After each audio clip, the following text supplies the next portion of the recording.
how safe and comfortable do you feel when expressing yourself in your most vulnerable parts to a woman? Do you even do it? Now, yes, you can get all of me now. I'll give it to you. But most of my dating life, no, not at all. Like, you got too close to me, I'll kick you right out. It completely ruined every single relationship I've ever had. How did you get to a place where you felt like, where you became cognizant of it and then, maybe I should do something about this? After my brother committed suicide is when I got into therapy. I started opening up to the people around me because they were responding with their own vulnerabilities. Right. And once you have that openness of like, here's me, and then you give you me, and that it just becomes a beautiful dance, so to speak. And so that's what ended up happening. And now if I meet somebody new, it's just like, hey lady, listen, this is, hey lady, this is what you gonna get, okay? So with women, I have never held back. I tell them everything up front so they know what they're getting into. I don't want to put you in a position where you feel like it's your fault for my actions. When I got diagnosed with depression, it's like, hey, look, this is what you're getting into. Right. This is when I have my episodes.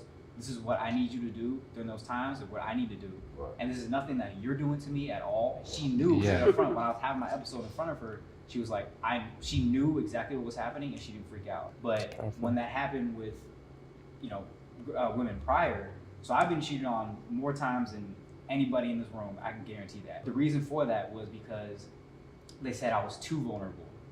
And so there was that, it goes on the other side where it's like, you gave me too much, and they said, they sugarcoated, they're like, you love me too much. What does that even mean? Like initially, probably the first couple of weeks, like I'm gonna be on a date, whatever, I'm gonna be cool, I'm gonna try to be funny and all that stuff. But after that, like I'm a dork who's insecure just like everybody else. Right. And when they figure that out, they're like, nah, it can't be this bad. And then it keeps going and going. They're like, oh, that's the real him.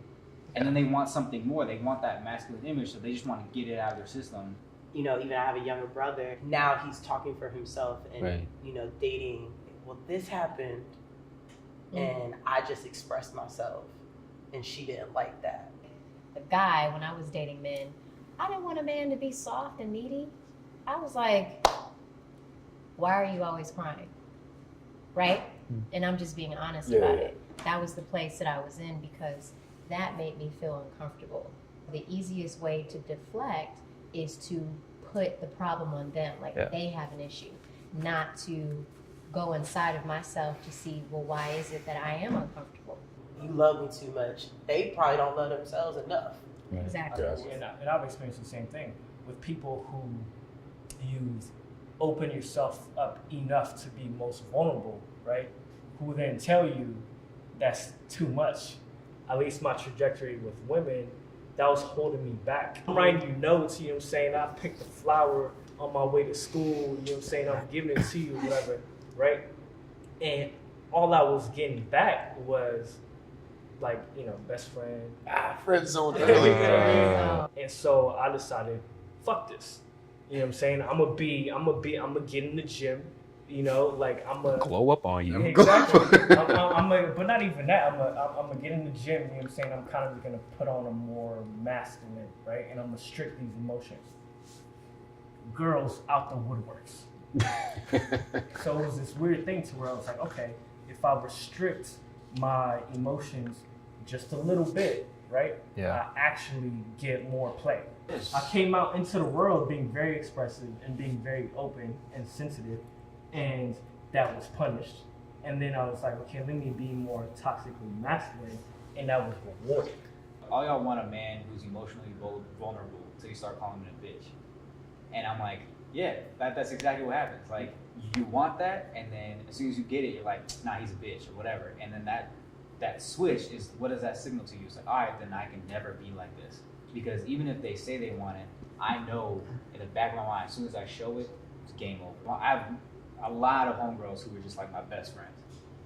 Like, they would never date a guy like me because I see the guys that they're with and I'm like, oh, they're very, very adamant about presenting themselves as masculine. And then when it comes to me, they're like, yeah, that's all nice. And like, you're doing what's right. Don't stop. That shit just ain't for me. Yeah, but if my man did this, hell no. At some point I was like, you know what, this is exhausting. You know what I'm saying? I can't put up a front like this is who I am. And so I started to seek women that were more comfortable, right, and more open with vulnerability from a man.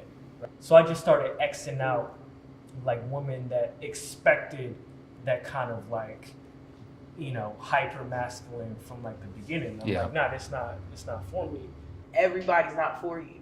Yeah. And you will find that person that's going to be for you in that way. So keep expressing yourself. Keep being vulnerable. Keep being you. If you have something to say, say it. Like, if you're feeling something, say it.